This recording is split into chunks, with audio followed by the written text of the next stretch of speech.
Today we're on a charter fishing trip out of Palm Beach County, Florida. This marks our 10th trip, and I think it's time for me to share what I think are the top 12 most important tips to making a successful fishing charter. So we're going to watch our trip in the background while we discuss the 12 as we go throughout the day. First one is call the captain before booking. Now that's not really the first one, that is the first 8. So what you want to do is first talk about what type of fishing you like. Do you like reef and wreck with lots of actions, or do you want something, a chance to get some sport fish? That's more trolling, and you might get 10 minutes of excitement out of an 8-hour day. So, hey, it's up to you, whatever type of fishing you want. Good sized fish. So, and then based upon that, when is the best season and time to go for the type of fish and fishing you want to do? You know, you don't want to be there in September if the fish that you want to catch are running in June. So your success is going to be very much dependent upon when you go for the type of fish you want. Your captains are always going to want you to go anytime because they need to make money all year round, but try to match your expectations with the fish you want to catch. Now, weather in Florida is always iffy. What are the alternatives in case of weather? Who decides who gets to cancel something? And what are the conditions and when will that happen? Or are there alternatives? You know, you might have wanted to go outside, and in our case, we planned on doing some kite fishing here, but there wasn't any wind. So we did drift fishing. Hey, go with the flow, but try to know beforehand. You got that? I'm going to give you the little cushion for there, okay? All right, my wife's on the first fish of the day here, so let's spend a moment and watch what she's doing. Pull up right now. Pull up. Now reel what you want on the way down. You're pulling. It's tug of war. Now make up what you want. Pull and reel on your way down. Now back up now so I can get this weight. Yeah, stay in the front. And you'll learn a lot, and he's teaching you pretty well too. We had hoped to do some reef and wreck fishing, but this particular charter didn't do that. So we went on the kite fishing, which ended up into be drift fishing. We still got a little bit of action. Let's see what she got. Okay, keep him in the water. Head down. Don't reel no more. There it is, beautiful little bonita. I've also heard them called bonito. I'm not really sure which ones they are, but there you go. Very cool. Good for her. Good size, right? Yep. All right, our next tip. How dirty do you want to get? That basically means, do you want to be the one who ties your own line, puts the bait on the hook, drops it down, reels it up, brings the fish in? Believe it or not, some charters don't let you do it all. So make sure you talk with your captain how much of the work you want to do versus do you want the crew to do everything for you. You might be disappointed to get down there thinking you're going to be doing all the work, and it ends up that they're doing most of the work.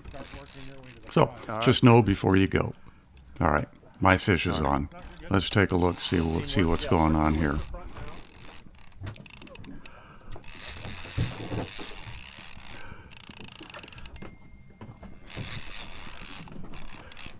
This was a good fighting fish.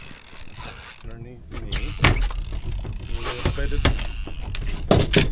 I don't know how strong hers was, but this is feeling bigger. Yeah. Yep. Maybe got a big king or something. Good fish. Freezer filler. Everybody just work together.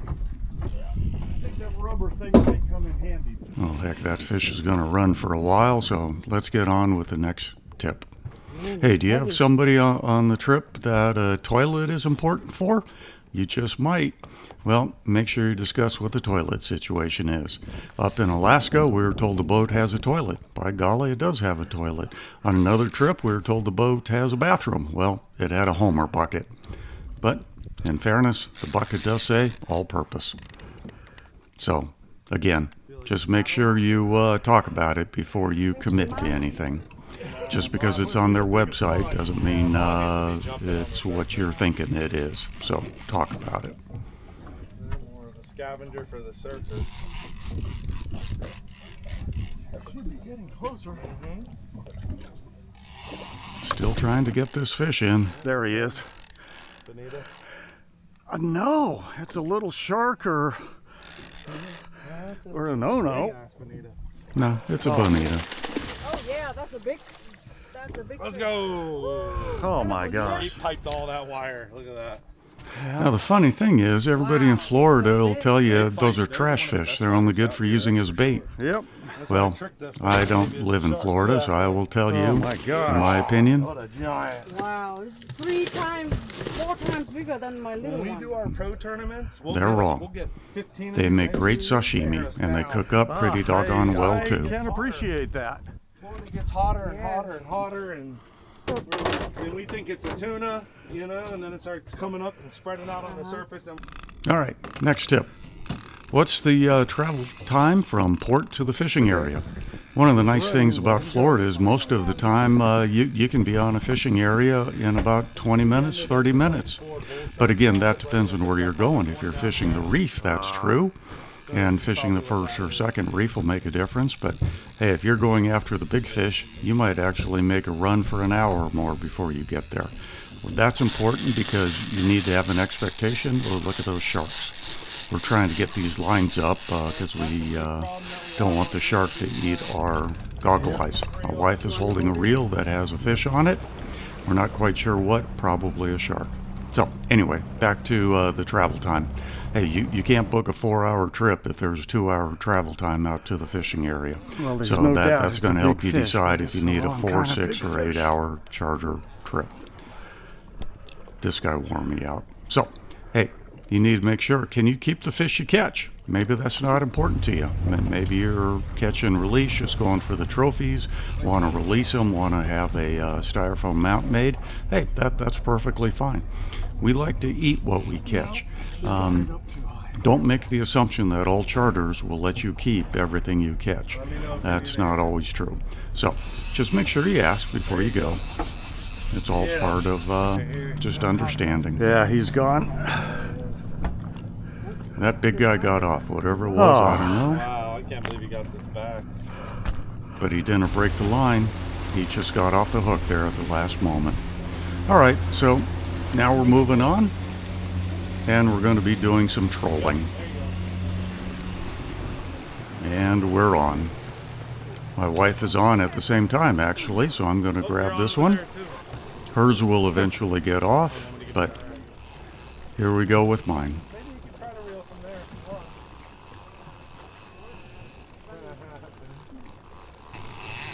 want. And again, while we watch me reel on that one, let's talk about the next tip. He's a good one. Verify who covers the license. Hey, in our trips in Florida and the Bahamas, the boat covered the license. Our trip to Alaska, we had to buy our license separately through the Game and Fish Department. So just make sure you know before you go. Let's see what we've got here. Well, he saw the boat in the gaff and decided he didn't want anything to do with that, so he's headed for the bottom.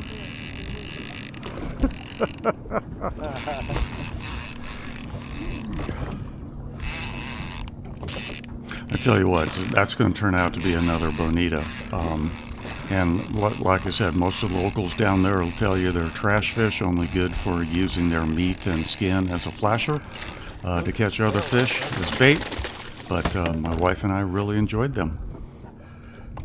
Of course, we don't have access to fish every day like some people in Florida do. So, The further out you you are, know, the better. maybe that's what helps guide their opinion. But for us, hey, we really enjoyed it.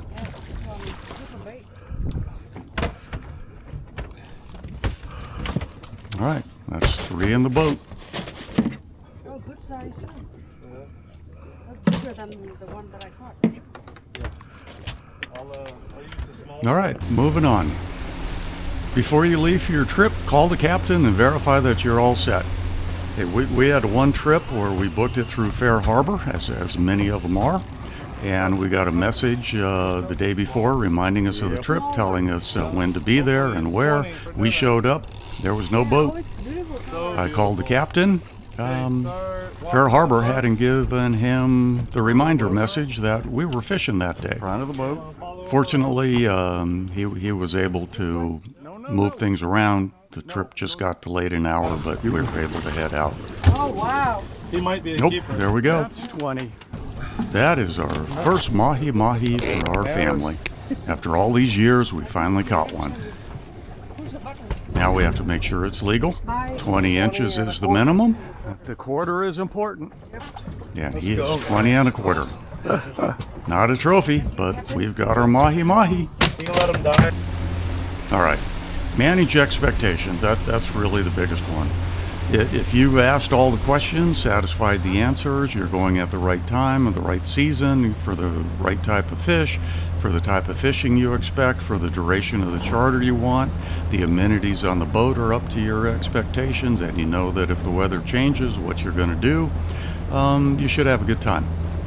And also try to remember, fishing is about the experience. You're paying for the experience. You're not paying for fish. If you get fish, that's fantastic. But make sure you have a good time, because that's really all you can try to hope for on it. All right, number 11. Do you want all your fish filleted by the boat, or do you want to take some back whole? Remember that the folks who work on the boat, they've been working all day out in the hot sun. They've been doing pretty much everything, and when they get to the fillet station, they are experts at it, but they are experts at doing it quickly. Watch my big guy here. We are going to get some beautiful fillets off this.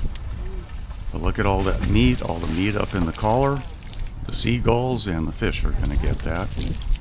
Well, we went up to Alaska, and it's even worse. Look at that halibut. There's probably still 5 to 10 pounds of meat left on that. The collars weren't touched, and there was this lady there who knows the value of that meat. And she asked if she could gather it. I had no problem, and they eventually gave it to her, so good for her. And finally, number 12, plan for success and plan on how you're going to get your catch home. Make sure you have a good plan for that. In the Bahamas, you might be able to take an ice chest with you on the plane, depending upon the season. In Alaska, they can fillet it, freeze, pack it, and put it in a styrofoam container. If you're driving, make sure you know how to get it home.